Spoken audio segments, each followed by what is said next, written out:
I was, before politics, a registered social worker. I spent about 12 years as a reporter. I started my profession as a registered social worker. I was a teacher, I was a tree planter, and for the closest to being elected, I was a lawyer with the federal government. Well, I practiced law for several years prior to being elected. I later entered into sociology in university and learned about what all these structures were and knew that public policy and government decisions actually impacted our well-being and how we ended up growing up. Going into politics wasn't a lifelong ambition of mine. I wasn't one of these amazing 18-year-olds who know exactly what she wants. It's not something that I ever saw myself doing, but it's incredibly important. It's a huge honor to get to do, and it's a really great opportunity to be able to serve your community.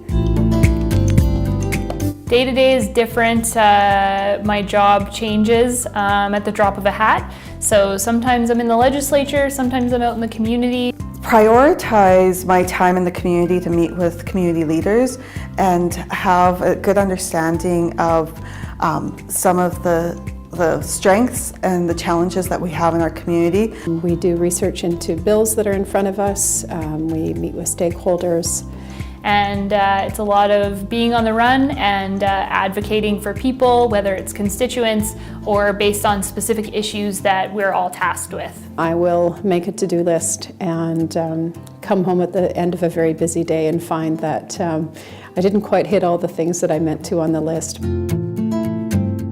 My dad's favorite saying is, it's important to plant a tree under whose shade we shall never sit. And started seeing a lot of the barriers that clients face in their day-to-day lifestyles, that the government can do a better job with providing services for these individuals. There was a significant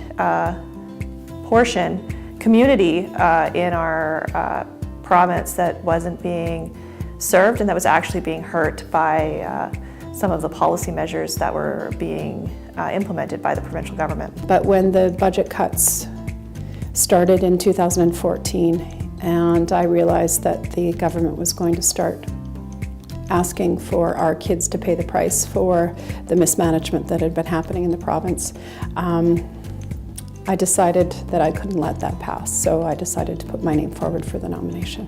The conversations around the supper table always involved the importance of cooperatives, the importance of working together, the importance of representing your community. So really politics for me was a natural leap from my work as a public servant.